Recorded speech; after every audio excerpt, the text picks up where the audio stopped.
If you want me to cry, I'll cry right now for you, because I can find so much sadness in the world. I can find so much tragedy. I can find so much heartache. For decades, John Travolta carried losses so deep they changed him forever. I can't believe it. I can't believe I'm in the last chapter of my life. I can't believe it. But at 71, he has made a decision that has unsettled those closest to him. Very specifically with my actual loss in life, and had a lot of help dealing with it. After losing his wife, Kelly Preston, in 2020, something inside him shifted. They've touched our hearts. They've made us smile and became dear friends. By 2025, friends noticed him saying goodbye in ways that felt unmistakably final. I could die tomorrow. You could, anybody can. He began giving away personal belongings and recorded what he called a message for his fans. Then whispers began, death rumors that stunned everyone. Behind the scenes, something is unfolding. And whatever John has come to understand about his future could be more heartbreaking than anyone realizes. The Hollywood Dream. From the beginning, John was always surrounded by family, and that influenced most of his decisions as an adult. His dad, Salvatore, had been a semi-pro football player before switching to a more ordinary job selling tires just to spend more time with his family. His mom, Helen, also made the same sacrifice, quitting acting and singing before turning to teaching. With a house full of siblings, Joey, Ellen, Anne, Margaret, and Sam, all exploring acting, singing, and dancing, John learned early that creativity wasn't just encouraged, it was expected. As a kid, the family would challenge each other, trying on different characters, putting on little performances and testing themselves in ways that eventually shaped John's future career. But while they pushed each other to be the best versions of themselves, the love they shared was unmistakable. By the time John hit his mid-teens, he knew he wanted to act professionally. With the support of his family, he made the bold move to drop out of high school and head to New York City, immersing himself in acting classes and taking small roles on stage. Most of his friends didn't really get what he was doing. While they were playing sports or just hanging out, John's nights were all about honing his craft, and he never felt alone thanks to his family's constant support. That dedication eventually paid off with early gigs on Broadway, and before long, Los Angeles called with the promise of bigger opportunities. His first TV roles were small, appearing on shows like Emergency and The Rookies, but his family cheered him on. The real break came when he landed the role of Vinnie Barbarino on Welcome Back, Kotter. Mr. Kotter, even though I think this whole Sadie Hawkins thing is a stupid idea, I think I should give Arnold a few pointers on getting a date. No, over here. Come over here. The sitcom was a hit, and John's on-screen magnetism quickly made him a household name. Almost immediately, Hollywood came knocking, and he made the jump from television to film, taking on the role of Billy Nolan in Stephen King's Carrie. The movie was a hit, and John proved he could handle drama and horror with equal skill, showing he wasn't just a pretty face or a TV heartthrob. It didn't take long for John to become one of the biggest stars around. He took on iconic roles like Tony Manero in Saturday Night Fever, which earned him an Academy Award nomination, and Danny Zuko in Grease, where he charmed audiences with his singing, dancing, and undeniable charisma. By his mid-20s, John Travolta was more than a rising star. He was a global sensation. Of course, Hollywood never stays easy for long. After this meteoric rise, John hit a rough patch. Some of his films flopped at the box office, and he struggled to find projects that could capture his early magic. But even through setbacks, he never lost momentum entirely. A turning point came with Look Who's Talking, a romantic comedy that reminded audiences why he had become a star in the first place. Eventually, his career got a second wind with Pulp Fiction, a game-changing role that put him back on top and earned him major praise and award buzz. That momentum carried him through standout roles in Get Shorty, Face Off, and The General's Daughter, locking in his image as a go-to star for action and crime films. He even circled back to musicals with Hairspray, proving the charm and showmanship were still very much there. On the surface, his life looked perfect. He had a family that supported him and also a place in the entertainment industry, but behind the scenes, He went through a long, painful run of loss that made him realize that love couldn't save everything. The tragedies that struck. It all began with Diana Hyland. John met Diana on the set of The Boy in the Plastic Bubble, a TV movie where she played his mother. Despite the 18-year age gap, something clicked instantly. John has called their connection electric, describing the way they talked constantly on set and how quickly that friendship turned into love. For 2 years, they were inseparable. Their relationship a rare and tender moment in a Hollywood world often dominated by surface-level romances. But just as their love was growing, tragedy struck. Diana, who had previously undergone a mastectomy for breast cancer and was confident she had beaten the disease, saw her health take a devastating turn. While John was filming Saturday Night Fever, he had to rush home to be by her side. He stayed with her through the final days, witnessing her last moments. Diana passed away at just 41 years old, leaving a young John heartbroken. He has often spoken about how he tried to make her final months joyful, carrying her love and encouragement with him long after she was gone. A decade later, John found love again, this time with actress Kelly Preston. For the first time in a long while, life finally stopped feeling like it was slipping through his fingers. They met on the set of The Experts, and even though Kelly was still married back then, John later admitted it was love at first sight. In 1999, the two tied the knot in a quiet, low-key ceremony in Paris. Not long after they started building the family John had always dreamed of. Their son, Jet, came first, followed years later by their daughter, Ella Bleu. For a while, everything seemed calm, like he'd finally found his sense of peace. And then, just like that, it all unraveled again. In 2009, the Travolta family suffered an unimaginable tragedy when their oldest son, Jet, passed away at just 16 years old while the family was vacationing in the Bahamas. Jet, who lived with autism and regularly experienced seizures, had suffered a seizure that led to a fatal accident. The loss devastated John and Kelly. In a statement, they described Jet as the most wonderful son anyone could ask for, whose energy and joy had touched everyone he met. In honor of Jet, John founded the Jet Travolta Foundation to help children with special medical, educational, and behavioral needs. It became a way for him to turn his grief into something meaningful, to support families facing challenges similar to what he and Kelly had experienced. Even as he poured himself into this foundation, life wasn't done testing him. In 2020, John faced perhaps the hardest loss of all when Kelly lost her battle with breast cancer at the age of 57. She had fought privately for 2 years, and John publicly shared the heartbreaking news with fans, explaining that he and the children would need time to grieve and heal. John Travolta faced 3 losses that would have crushed most people. Each time he kept going, juggling heartbreak with his career, and much of that strength came from Scientology. But how exactly did it help him navigate through those devastating chapters of his life? Ties to Scientology.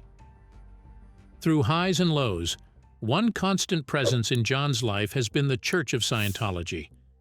He first discovered it in the mid-1970s, when he was just starting to feel the pressures of Hollywood and fame. He was 21, curious, and looking for guidance in a world that seemed both exciting and overwhelming.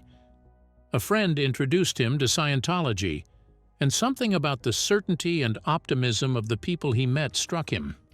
John had grown up around performers, surrounded by creativity and energy, but he had also seen insecurity and doubt everywhere. For the first time, he encountered people who seemed genuinely confident and happy, and it made an impression. He decided to take a course, and according to John, that decision changed his life. It wasn't about empty promises or vague advice. Scientology gave him something practical, something that helped him navigate both his personal and professional life. Over the years, John has spoken openly about how the principles of the faith have supported him during some of his darkest times. When he lost Diana Hyland, he leaned on Scientology for strength. He has described life after her death as overwhelming, explaining that it's easy to feel lost when tragedy strikes. He needed something that actually worked, that didn't just promise hope and then fail. Years later, after the devastating loss of his son Jet, John once again turned to the church for help. He has said he doesn't know how he would have managed without it. During those first years after Jet's death, members of the church were with him constantly, offering support, traveling with him, and helping him cope with the unimaginable grief. John even admitted that it took him about 2 years before he felt ready to step back and try to face life on his own, even for a day or two at a time. The faith gave him a sense of stability during moments when his world felt completely unsteady. Scientology, at its core, is designed to help its members understand themselves and the world around them through structured practices. According to the church's own description, it offers a precise path to understanding one's true spiritual nature, the connections between oneself, family, groups, humanity, all life, the universe, and even a higher power. Central to Scientology is the idea that humans are not merely physical beings but spiritual entities called thetans. According to the belief system, thetans carry the experiences and traumas of past events, sometimes described as mental imprints, that influence present behavior, emotions, and decision-making. Understanding oneself in this view begins with identifying and addressing these hidden influences. The primary method for doing this is auditing. In auditing sessions, a trained practitioner guides a member through a series of questions intended to help them recall and confront troubling experiences.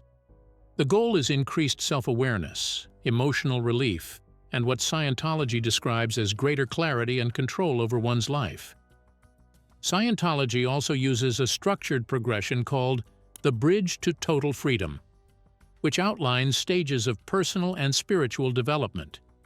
Each level is meant to build insight into how the mind works, how people relate to one another, and how individuals can function more effectively in the world. That system clearly resonated with John, and he maintained ties to Scientology well into the 2020s. But not long after, quiet rumors began circulating that he had stepped away from the church. What followed was not a simple change of belief, but an unraveling that was rooted in a series of scandals that threatened to dismantle the carefully constructed reputation he had spent years building. Controversial legal battles. Even someone like John Travolta, who has spent decades in the spotlight, isn't immune to controversy, and his legal troubles have occasionally made headlines. Over the years, he's faced a handful of disputes, but one of the most publicized and serious came in 2012, when the actor found himself at the center of a high-profile lawsuit. That year, 2 male masseurs filed separate claims against him, each seeking $2 million and accusing John of sexual battery and harassment. The case immediately captured the media's and the public's attention, putting the Hollywood star under intense scrutiny. The men, who were referred to as John Doe 1 and John Doe 2 in court documents, alleged that John had made unwanted sexual advances during massage sessions. It was a serious accusation, and the headlines spread quickly. John, however, and his legal team, led by high-profile attorney Marty Singer, were quick to deny every claim. Marty described the second lawsuit as just as absurd and ridiculous as the first, and insisted that there was no truth to the allegations. According to him, both claims were fabricated, citing evidence that directly contradicted the alleged incidents. One of the key defenses in the case was a simple yet powerful timeline. The first allegation, which claimed that Travolta had assaulted one of the plaintiffs in Los Angeles, didn't match up with his actual schedule. At the time, the actor was on the East Coast, busy filming a movie. This discrepancy was central to his defense, highlighting that the events described in the lawsuit could not have possibly happened. As the months went on, it became evident that the case was unlikely to hold up in court. By May of that year, both lawsuits had been dismissed. The withdrawal of the first plaintiff, combined with the discrepancies in the timeline, meant the legal claims lacked standing. While the 2012 lawsuit was perhaps the most sensational, It wasn't the only time Travolta had to deal with legal issues. Around 2014, John Travolta suddenly found himself back in the spotlight for another scandalous reason. A former co-pilot of his, Douglas Gotterbaugh, came forward and claimed the two had been involved in a secret relationship that supposedly lasted several years back in the 80s. Douglas had stopped working for John decades earlier and had signed an agreement upon leaving that included a confidentiality clause. Years later, when he started talking publicly and hinted at telling his side of the story in a book, he argued that the agreement shouldn't stop him from speaking. In his view, the truth shouldn't be buried in paperwork. It should be decided in court. John didn't hold back in his response. Just like he did with the first sexual accusations, he flat out denied the claims, calling them ridiculous and accusing Douglas of trying to shake him down for money. Things escalated when Douglas suggested he would drop the story in exchange for a large payout, an idea John's team immediately shut down. Douglas pushed back on the idea that money was his motivation. He said he wasn't looking for a payday at all, but for a legal ruling that would allow him to speak freely and settle the question of who was telling the truth. According to him, it was about clearing the air and having a court decide the facts, not cashing in on a scandal. Still, the damage was done. The allegations fueled even more talk about John's private life and also made people question his commitment to the Church of Scientology. This is where things started getting even more complicated. Former church insider Mike Rinder spoke openly about how strict the church is when it comes to sexuality. He was careful not to label John or speculate about his private life, but he made one thing very clear. If someone as high-profile as John ever came out as gay, it would be a disaster inside Scientology. According to Mike, the church is deeply anti-gay, even if it doesn't advertise that stance publicly. That alone raised serious questions about how comfortable John really was inside the organization. Mike also pointed out something else that caught people's attention. From his perspective, Kelly Preston seemed far more committed to Scientology while she was alive than John ever did. That idea was also echoed by Karen de la Carrière, another former church executive who described Kelly as a true believer.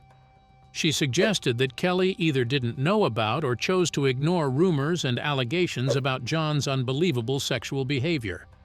She painted John very differently, calling him a risk-taker who liked to live on the edge, especially in his personal life. Over the years, that description has lined up with several stories and accusations that followed him around. In the end, all of this left many wondering where John truly stood. A final goodbye? Lately, John has been quietly signaling that he's ready for a big change.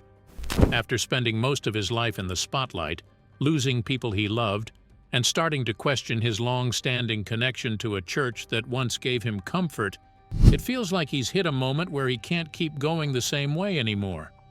Sources say the 70-year-old actor is considering a move to Australia, swapping Los Angeles' fast-paced, sometimes exhausting lifestyle for a slower, more relaxed life down under. After decades in the spotlight, dealing with fame, heartbreak, and the ups and downs of Hollywood, it seems John is ready for a place where people remember him fondly and treat him with the respect he's earned. In LA, things have changed. Even a star of his stature isn't always recognized anymore, especially among the younger crowd. While he still has a circle of powerful friends who treat him like a legend, John reportedly feels out of place in a city that once celebrated him as one of its biggest stars. That shift may be part of the reason he's drawn to Australia, a country where his films and legacy still feel fresh. A family friend explained that in Australia, it's like Grease just came out yesterday. The country has embraced him for decades, with audiences consistently showing love and respect for his work. This admiration isn't just nostalgic, it's active.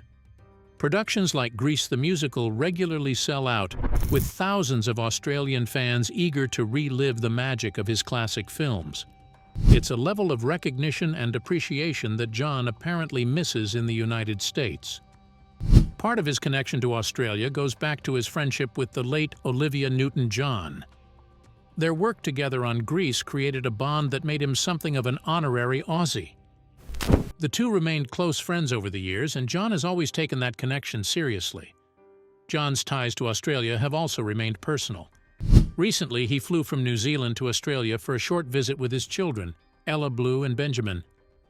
The trip was a chance for him to reconnect with a place where he has long felt at home. It's clear that he's not just drawn to the public admiration, but also to the environment, the slower pace, and the opportunity to be somewhere different with his family. Alongside reconnecting with places that bring him peace, John may also be opening himself up to a new emotional chapter. Lately, there's been quiet talk that John Travolta might be opening his heart again. After years of keeping his personal life private, friends say he's slowly stepping back into the idea of romance, and the name coming up is Kim Basinger.